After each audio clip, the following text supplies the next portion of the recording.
Hola clase. In this video we are continuing with solving systems of equations or simultaneous equations. We're going to go through another method which is called the substitution method. Now, in this one the objective is to substitute one of the variables into the other equation. That's why we call it substitution. So then I can have one linear equation with one variable and solve. Remember, I'm still searching for the same. The point where those two lines cross, which means algebraically that's the point where both of them are true. So it's most suited where I already have one of the equations with one variable isolated. So it looks something like this: x equals something or y equals something. That way it's very easy to go and substitute. Or the second best case, if I've got one variable with coefficient 1, so when I rearrange I don't have things dividing.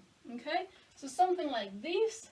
If you see here, I've got this already as a y equals 4x plus 5. Y is a function of x and it's already isolated, so it's ideal to follow the method. Now, even if I don't have something like that, I always can use it because I can do this, I can rearrange. So the method would be, first, it may already be done for me, I need to rearrange one of the equations based on which variable I want to substitute in the other. So I need x equals something, y equals something. When I've got that, the next step is going to substitute that into the equation that remains. Remember, I will have 2 because I will have 2 straight lines there. After that, I will have one linear equation with one variable. I know how to solve that, no problem. That will give me the value of one of the variables. I can work backwards and solve the other. And remember, at the end, I don't want things to be floating here in my working. I want a solution easy to find, so I tidy it up. We're going to solve this one so we can see this method in action. First of all, I need to rearrange. Well, I already have it here, so then I'm going to substitute the y into this equation.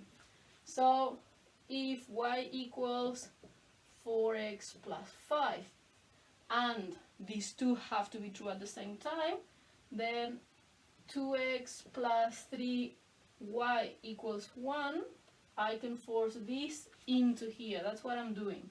So instead of the y that was here, I'm putting all of these there. That's the substitution. I change one thing for the other. Now I only have x's here, so this is much more easy to solve. Actually, it is solvable. What do I have here? A set of brackets. That's an expansion. So let's do that first. 3 times 4x, 12x, 3 times 5, plus 15, and then this one I didn't touch. And what did I have here? A 2x that I carry. Now, like terms together. 12x plus 4x, this is 14x, plus 15, I'm going to pass it to the other side as a minus 15, 1 minus 15, minus 14. I just put x's in one side, numbers in the other.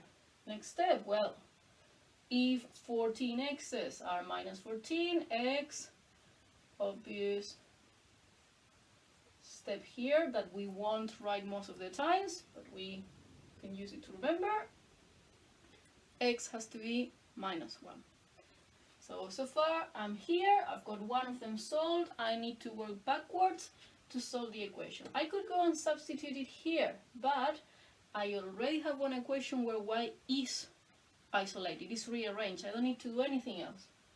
So if y equals 4x plus 5, and now I say that x equals minus 1, it's just substituting there, and instead of putting the x, same deal. Now I know it's a minus 1, so instead of here putting the x, 4 times minus 1 plus 5. Well, now I don't even have variables, I only have numbers, so 4 times minus 1, minus 4 plus 1, 1.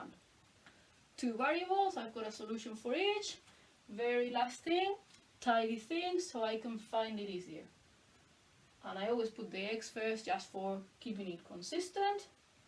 X equals -1, this one here.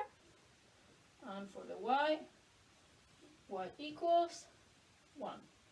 That's the solution. Make it easier to find. Remember that I'm saying that this point, the point in the flat space in the plane, -1, 1, it's the point where these two lines are true at the same time, which means it's the point where they are crossing together. If I want to solve by substitution, I will always be able to isolate one of the variables, which means I will always be able to follow this method and give a solution. Thanks for watching.